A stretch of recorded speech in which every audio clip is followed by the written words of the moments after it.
próximo 21 de enero se llevará a cabo el lanzamiento de la más reciente obra de Jaime Breil, médico, investigador ecuatoriano, cuya obra se titula Epidemiología Crítica y la Salud de los Pueblos, bajo el sello de la prestigiosa editorial de la Universidad de Oxford, que cuenta con el auspicio de las universidades de Harvard y Berkeley en California, así como de la Fundación Fiocruz en Brasil. El anfitrión local del evento será la Universidad Andina Simón Bolívar. Según un reciente informe bibliográfico de esta obra, el libro de Jaime Breil es el primero de un autor ecuatoriano con aportes teórico-metodológicos propios, publicado por una editorial científica de gran importancia en los campos de la medicina y las ciencias de la vida en su conjunto. Un aporte bibliográfico singular de un pensamiento científico hecho en Ecuador, orientado a una reflexión profunda acerca del modelo que aplica nuestro sistema de salud. Como reseña también la editorial de Oxford, este es un texto que presenta un análisis en profundidad de los actuales paradigmas sobre la salud local, partiendo de un panorama de las raíces e hitos de la tradición científica en salud tanto del sur como del norte. Concreta nuevas bases teórico-metodológicas, filosóficas y éticas para la ciencia latinoamericana, y es una lectura indispensable para todos aquellos que buscan comprender los graves problemas de la salud humana, local y global, y además de la crisis medioambiental. Para hablar de esta importante publicación, hemos convocado a un importante grupo de profesores de esta casa de estudios. Nos acompañan José Luis Cova, Mónica Isurieta y el autor del libro. Buen día, mi nombre es Dilon Catillería, soy docente del área de salud de la Universidad Andina, doctora en salud colectiva. Empecemos entonces con las preguntas a nuestro importante invitado. Jaime Breil es médico por la Universidad Central del Ecuador, máster en Ciencias y Medicina Social de la Universidad Autónoma Metropolitana de México, tiene un posgrado en Epidemiología y Estadística en la Escuela de Higiene y Salud Pública de la Universidad de London y es PhD en Epidemiología por la Universidad Federal de Bahía, en Salvador de Bahía, Brasil. Jaime, su última obra llega en un momento de crisis sanitaria o crisis civilizatoria, como también la denomina usted, cuyas repercusiones todavía no alcanzamos a vislumbrar totalmente y que tienen una explicación más allá de la esfera epidemiológica. ¿Qué aportes trae esta nueva obra desde lo que autores como Boaventura de Sousa Santos califica como una epidemiología del sur? Bueno, buenos días en primer lugar a ustedes, Hilo, querido José Luis, querida Moni, ustedes, colegas, compañeros docentes del área de salud de la Universidad Andina. Para mí es un orgullo estar aquí y estar entrevistado por semejantes cuadritos. Así es que yo les agradezco mucho la sensibilidad de ustedes y del área de salud. Me honro en participar en este colectivo tan interesante y les agradezco por esta oportunidad en primer lugar a ustedes y para poder presentar esta obra y hacerlo aquí con colegas, con amigos, con hermanos en lucha y pues que esto ojalá tenga una acogida en el desarrollo de lo que es el pensamiento crítico de salud colectiva en el mundo y en América Latina. Creo que la obra, me parece que si ustedes me preguntarían, yo creo que la obra es oportuna. Es oportuna porque me parece, al ser un libro que propone un cambio del modo de pensar, de la metodología y de las prácticas, en una etapa en que hay una crisis tan profunda de la salud y que estamos viendo el fracaso global de los sistemas de salud convencionales, estamos viendo una lamentable incidencia de elementos externos a la lógica de la ciencia y de los derechos de la salud, para que más bien operen intereses de otro tipo. Entonces yo creo que la obra plantea un posicionamiento firme de lo que es urgente de una ciencia crítica, en este momento. En este momento es una ciencia indispensable para poder pensar la salud de otra manera, para poder articular una metodología de respuesta tanto en lo urgente como en lo inmediato distinta y para organizar la lógica misma de la acción de la salud. Entonces yo creo que el libro, al tratar estos temas que a lo largo de esta conversa, de este coloquio agradable que tengo con ustedes, mis colegas, podamos aclarar, porque creo yo que el libro sí viene con oportunidad en el momento actual. Luego desarrollaré cuáles son elementos más detallados del libro, pero por lo pronto solamente decir esto. Es un libro que viene con oportunidad, es una construcción de años de investigación y es la suerte de haber sido invitado por la más importante editorial científica, una de las más importantes del mundo, a escribir para la audiencia angloparlante, el que habla inglés, las ideas latinoamericanas que hemos desarrollado en años de lucha junto con las comunidades del Ecuador. A partir de esto, ¿cómo esta última obra dialoga con la obra que usted tiene desde los años 70? ¿Cuáles son los puentes que tiene esta obra? Bueno, la construcción latinoamericana de lo que empezó siendo el movimiento latinoamericano de medicina social, ALAMES, y que luego se fue transformando en movimiento latinoamericano de salud colectiva, entendiéndose que la salud colectiva no es que reemplaza a la salud pública, sino que la salud colectiva abarca más que salud pública. En esta historia que nosotros, al menos mi generación, participó en la consolidación de la nueva etapa, de la etapa, digamos, del siglo XX y actual de lo que es la ALAMES y de lo que es salud colectiva, empezó con un proceso histórico que empezó el momento en que nos dimos cuenta que la salud pública, tal como está organizada, no sirve. O sirve muy limitadamente y limita todas las potencialidades. Entonces, nosotros empezamos ya en los años 70 un proceso de cuestionamiento inicial, lo que yo he llamado el periodo formativo de la nueva etapa. Luego hicimos una diversificación cuando entendimos que el tema de la complejidad de la salud no es solo plantear una nueva metodología estadística o una nueva visión conceptual nada más estrictamente o clásicamente de salud, sino que teníamos que abarcar un conjunto de elementos y empezamos a considerar los elementos etnoculturales, los elementos de género, los elementos sí, que fueron configurando una visión distinta de la salud. Y luego pues ya se ha ido eso consolidando y yo creo que ahora estamos ya en un proceso maduro en América Latina en general y en el Ecuador, en el caso de nuestra área de salud, de entender que cuando decimos ciencia crítica, no estamos diciendo una ciencia que tenga conceptos críticos dispersos en un discurso convencional. Estamos diciendo una nueva manera de pensar, estamos diciendo dejar el academicismo ese vertical que se considera como poseedor de la verdad, el saber académico y peor todavía convencional, y abrirnos al pensamiento popular con respeto, al pensamiento indígena, al pensamiento afroamericano, a las otras cosmografías y a las otras filosofías que son ricas en una visión de un análisis de esta civilización malsana. Esto es lo que estamos llamando una metacrítica integral y creo que el libro juega con toda esta problemática planteando no solamente ideas, sino también método y también planteando salidas prácticas para el tema.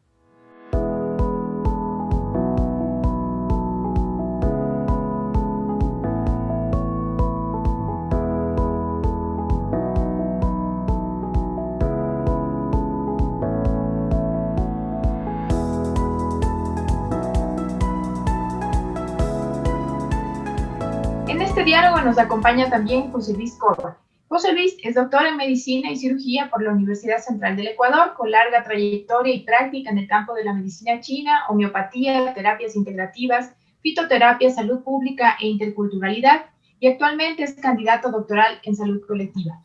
Jaime, qué bueno que nos encontramos para conversar sobre esta obra tuya tan necesaria e importante.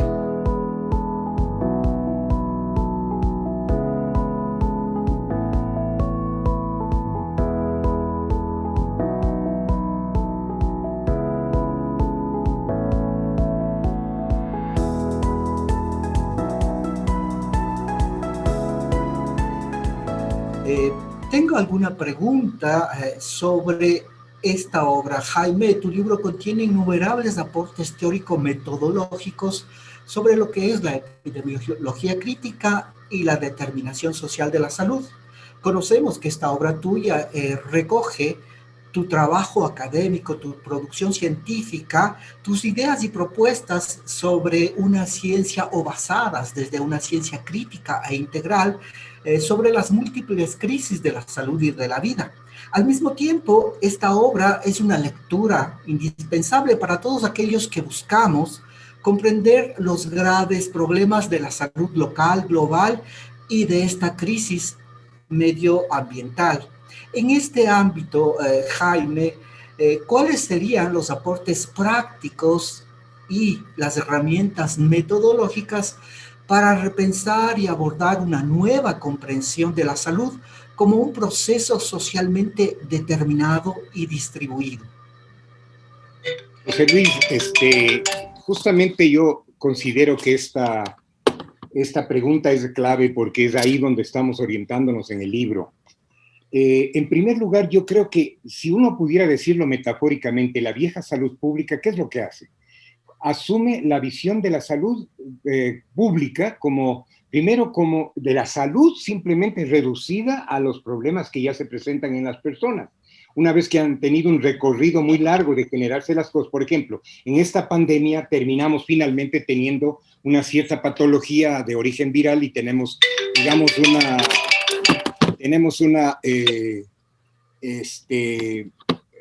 discúlpenme ustedes, pero estas llamadas de aquí, yo no apagué mi celular, pero bueno, como es un coloquio amistoso con ustedes, yo creo que ustedes se estarán riendo entre sí de darle un poco de humor a esta imperfección. El tema es el siguiente: nosotros estamos trabajando con el pico del iceberg, es decir, estamos trabajando con el fenómeno producido, con los efectos finales de algo que sucede a lo largo de la vida de una sociedad y llega a ser un efecto en personas. Esa visión del pico del iceberg está además relacionada a una manera de entender la investigación, el conocimiento en el pico del iceberg igualmente. Entonces, el libro, en primer lugar, plantea romper esa visión que le estamos llamando cartesiana, de tomar las cosas ya por los efectos finales, donde lo que hacemos en la pandemia actualmente es reducir todo a vacunas, virus y contagio, y no entendemos que hay todo un contexto que está condicionando tanto la presencia de zonas vulnerables en la sociedad, en las ciudades, en el campo, de entender cómo está en este momento presente todo un condicionamiento ambiental para que el virus se reproduzca en alta velocidad, que hay condicionamientos productivos, que la forma como se organiza la producción agrícola, cómo se organiza la producción minera, cómo se organiza las ciudades, etcétera, que hacen que las condiciones para la pandemia estén servidas. Y el virus no es el problema, el virus es un proceso que está inmerso en eso y el virus encuentra situaciones favorables para reproducirse rápido. Entonces, nuestra obra es un poco, en primer lugar, situar que el mundo está en crisis. Esta crisis ya no es ni siquiera solo de los países pobres llamados convencionalmente, que es una crisis que ha afectado dramáticamente al primer mundo inclusive, que es global, que se han afectado lo que yo he llamado las 4 S de la vida. Ya no tenemos una sociedad, en primer lugar, sustentable, sino que los ecosistemas están en pedazos, tanto urbanos como rurales. Ya no tenemos una sociedad soberana, sino que las decisiones las toman grandes intereses económicos, caso vacuna típico y manejo de las cosas en general.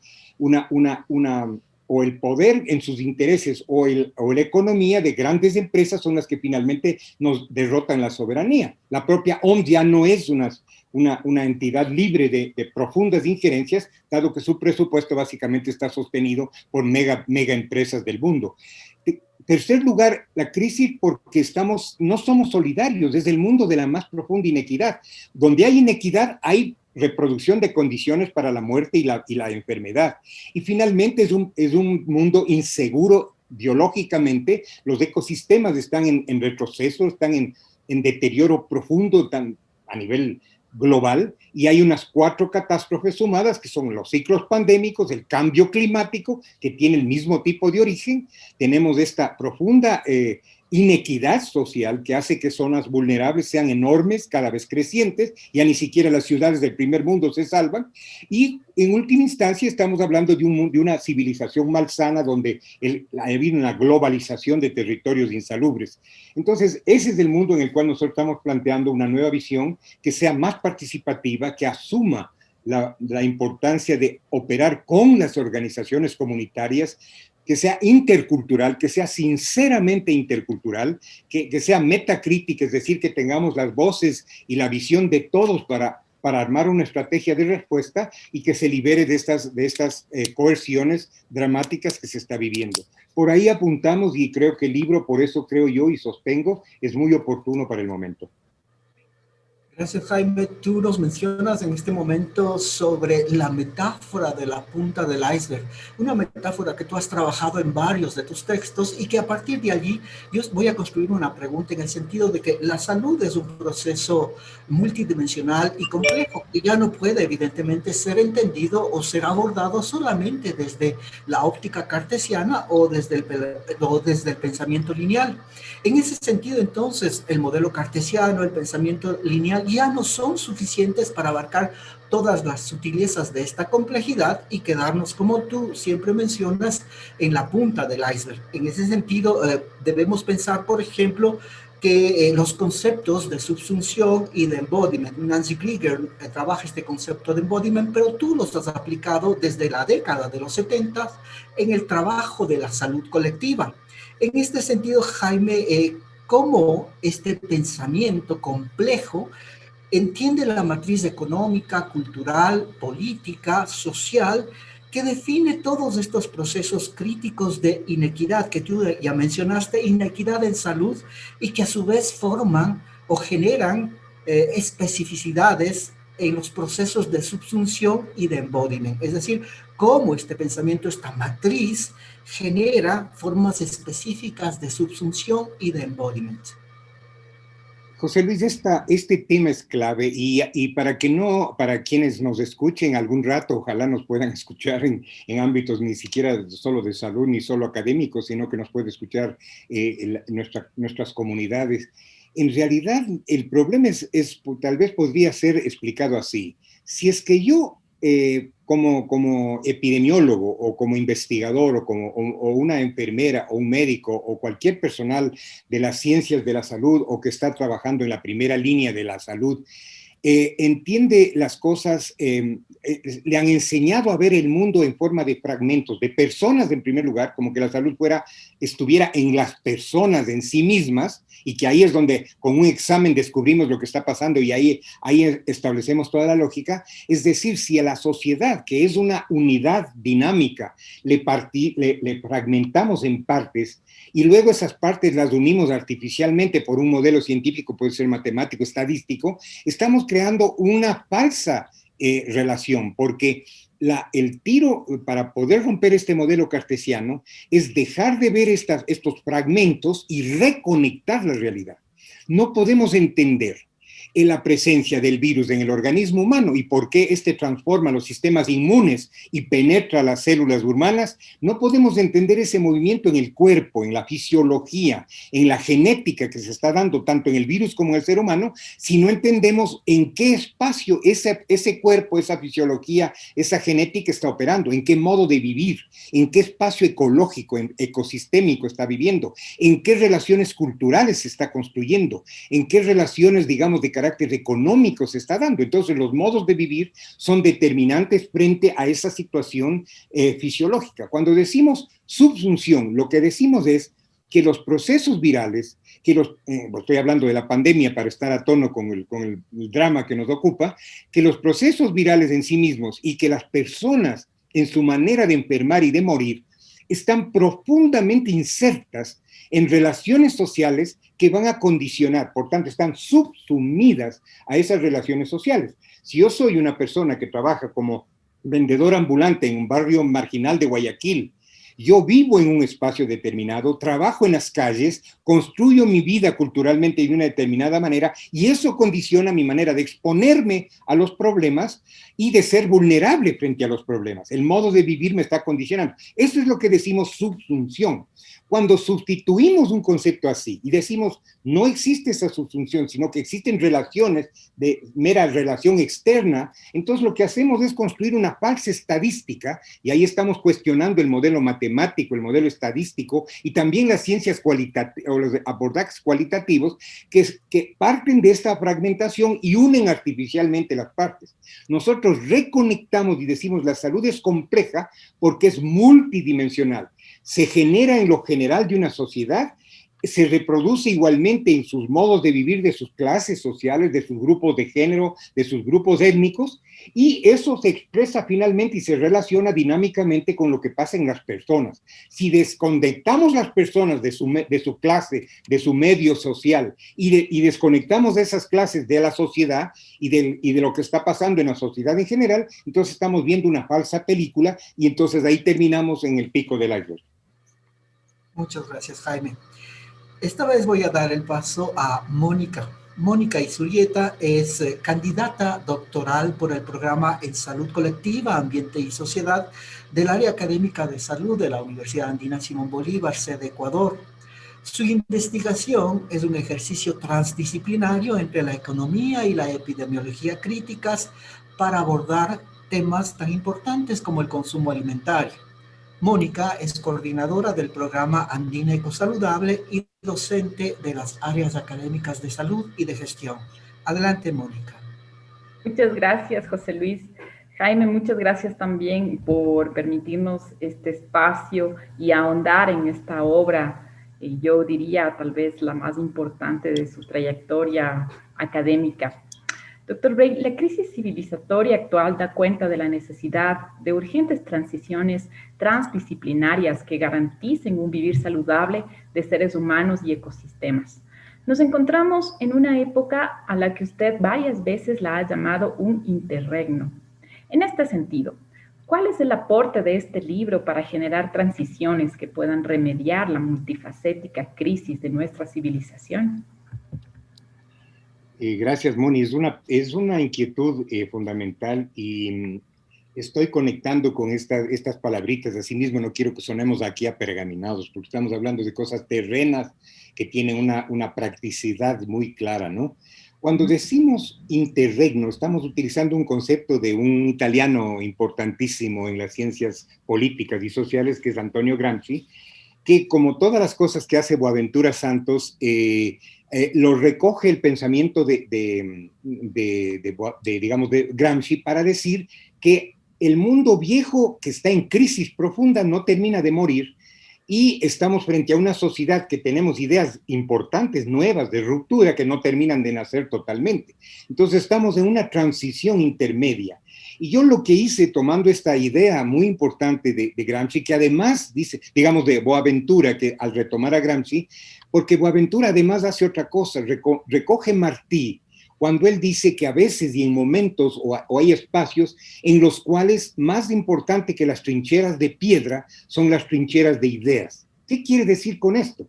Que para construir una transición tenemos que pensar de otra manera, porque si queremos construir la transición, ¿cómo vamos a salir? Estamos cuestionando esta normalidad que nos llevó a la pandemia y queremos ir a otro mundo que no sea el que nos generó esta pandemia. Entonces, si estamos construyendo una transición, ¿no es verdad? Si estamos queriendo avanzar hacia lo nuevo y terminar de acabar con lo viejo, eso en salud es importantísimo. ¿Qué es lo viejo? El modelo que nos ubicó en la individualización, en la fragmentación, en un positivismo rabioso que nos hizo trabajar en el pico del iceberg. Eso es lo viejo. Lo viejo es que las grandes empresas que tienen intereses económicos en la salud sean las que controlan las decisiones políticas, y lo viejo es que seguimos dejándole a la población como un espacio pasivo y no le hacemos participar en las decisiones de salud y en la movilización que tenemos que hacer frente a lo. Entonces, si vamos a algo nuevo, estamos en este interregno, eso no lo vamos a hacer con las viejas ideas. Necesitamos construir la nueva manera de pensar que sea acorde con la transición. Yo lo que hice fue sumar a la idea de Boaventura, mi gran amigo, que ha tenido palabras muy bondadosas con el libro, cuando dice que él dice, yo aporté con esto de las epistemologías del sur, habla de los epistemólogos de la criminalística, que son la criminalística del sur, etcétera, y dice, entonces ahora tú eres la epidemiología del sur. Yo creo que es de América Latina la que tiene toda una construcción de salud colectiva que nos ofrece esta visión distinta, y que yo lo que aporto es las ideas de Bolívar Echeverría, porque Bolívar Echeverría dice que para la transición, que hay diferentes maneras de entender la transición. Ha habido una manera heroica de entender la transición hacia un mundo nuevo a través de la revolución heroica, ¿no? Es las figuras respetables y maravillosas de la lucha social que se hicieron, por ejemplo, en la lucha armada, etcétera, y que dieron productos históricos importantes, pero que este momento nosotros tenemos que construir esta revolución, este cambio, este giro a una nueva realidad de una manera distinta. Dejamos la heroicidad de un grupo iluminado, digamos, iluminista, que llevaría la avanzada y que llevaría la vanguardia. Entonces empezamos a sustituir el concepto de vanguardia para trabajar con una concepción de una construcción con el pueblo, junto con el pueblo en todos los espacios. Las universidades no debemos ser excepción. Y en esos espacios construir interculturalmente una metacrítica del sistema de la civilización malsana que nos está agobiando. Creo que en esa construcción, entonces, Bolívar Echeverría aporta el concepto, la diferencia entre reformismo y reforma. Por ejemplo, reformismo sería decir, como nos falló el tema de tener una detección oportuna del virus, entonces vamos a sofisticar los sistemas de detección viral. Como no tuvimos capacidad de desarrollar oportunamente una vacuna que esté apta para la variante viral que se produjo, entonces vamos a mejorar los laboratorios, etc. Todo eso es cierto, hay que hacerlo. Pero eso no es de modo alguno suficiente y lo que necesitamos es construir un cambio integral de la organización de los espacios de salud en los barrios urbanos, en los sectores rurales y una noción participativa, respetuosa, realmente democrática, donde los consejos de salud tengan la representación de los grupos naturales de la sociedad. Eso sería una salud intercultural, sinceramente intercultural, donde no es lo mismo salud intercultural como una absorción de aspectos del pensamiento indígena en ciertos aspectos de la terapéutica, que son valiosos, nadie duda, pero sino el pensamiento, la ecosofía, la filosofía que tienen esos pueblos, la experiencia que tienen los campesinos productores, montubios, la experiencia que tienen los campesinos en agroecología, es decir, ser respetuosos con aquello. Yo escucho ahora, en este momento que estamos frente a una nueva situación del país, que nos vienen a traer la misma receta de siempre, ¿no? Queremos ir a la normalidad y mejorarla y no generar una transición a algo distinto. Tenemos que revolucionar el mundo profundamente y las universidades no nos podemos quedar a la saga, Moni. Un poco en esa línea va nuestra reflexión. Sí. Y Jaime, además, este encuentro transdisciplinario para transiciones más efectivas y eficaces. Como latinoamericanas y latinoamericanos, es importante que nuestra historia y pensamiento se posicionen a nivel mundial. Es hora de que los paradigmas del sur sean conocidos y discutidos como epistemologías propias. ¿Cómo el libro Critical Epidemiology and the People's Health puede irradiar hacia otros continentes una nueva comprensión de la salud y su interfase con otros campos, Jaime? Bueno, yo creo que en definitiva nosotros estamos cuestionando la arrogancia que no es verdad, de otras culturas que se asumieron como superiores y nos colonizaron pensando que somos menos que, en muchos sentidos, y en la ciencia ni se diga. De hecho, el pensamiento epidemiológico latinoamericano ha sido silenciado muchas veces en el primer mundo, y eso es muy grave. Entonces, nosotros no podemos cometer el mismo error de ser arrogante, decir, Latinoamérica, el sur tiene todas las respuestas. Yo en el libro hago muy cuidadoso tratamiento de la relación dialéctica entre las raíces que nos inspiraron del norte y las del sur, porque en el norte ha habido un pensamiento profundo, revolucionario, innovador, del que aprendimos mucho. De hecho, la medicina social latinoamericana ha tenido como una de sus vertientes pensadores como Sigerist, como Stern, como Rosen, etcétera, que han tenido aportes fundamentales. Nosotros damos cuenta de cuál es la importancia de esos aportes del norte, pero también tenemos lo nuestro. Tenemos un espejo en Ecuador, que es para mí el fundador de la epidemiología crítica ecuatoriana, no sé si latinoamericana, no encuentro otro escritor del siglo XVIII que ya haya tenido ideas tan potentes como la de él, pero así pensadores como Carrillo en Argentina, como los pensadores que han estado presentes en Chile, como Allende, como el pensamiento de un Sergio Aroca en Brasil, de muchos pensadores que fueron construyendo un pensamiento, una epistemología crítica del sur en salud.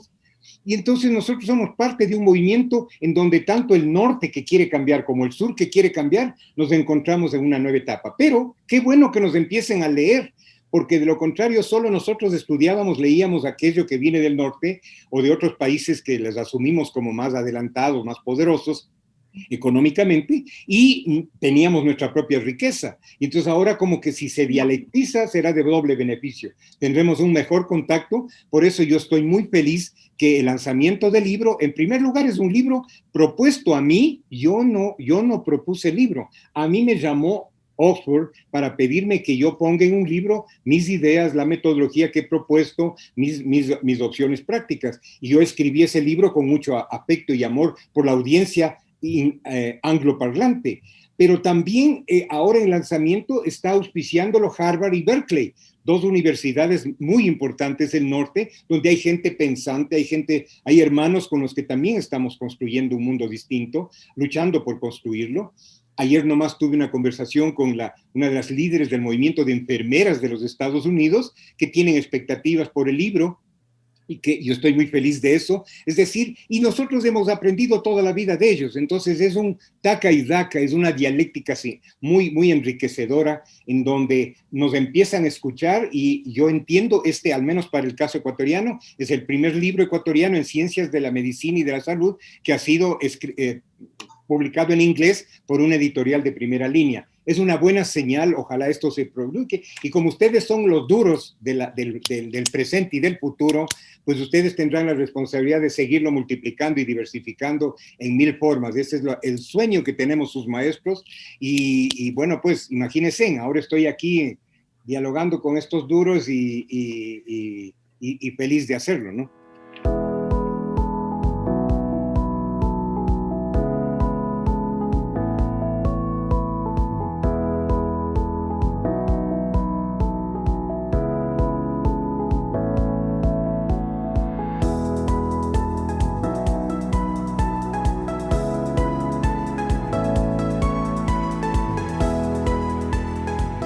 Muchísimas gracias, estamos llegando ya a la parte final de esta entrevista. Queremos agradecer primero al autor por habernos abierto las puertas de su casa a través de este sistema Zoom y conversar sobre esta obra. Agradecemos este espacio nuevamente que nos ha permitido conocer los aportes, los alcances de este último trabajo de Jaime Breil, que esperamos no siga reproduciéndose y cuya lectura rigurosa, sobre todo en estos tiempos, aconsejamos. Agradecemos también a nuestro... ¿Perdón? Hilo, sí, antes de que des el cierre, tal vez yo lo quisiera es recordarles que el día jueves 21, a las 6 de la tarde, hora de Quito, será el lanzamiento que ha organizado Oxford, que va a estar como coauspiciado también, no solo por Harvard y Berkeley, sino también por la Fiocruz del Brasil, uno de los centros de unidades más importantes de la ciencia alternativa latinoamericana que está en el Brasil, y que además estamos luchando también porque hay mucha gente que nos ha escrito en esa línea para preparar una traducción tanto al español como al portugués del libro. Esos son anuncios que sería interesante que nuestra audiencia sepa. Y bueno, yo nada más agradeciéndoles a ustedes por la bondad y la apertura que han tenido a hacerme esta entrevista, que a mí me honra y me distingue. Gracias a su presencia.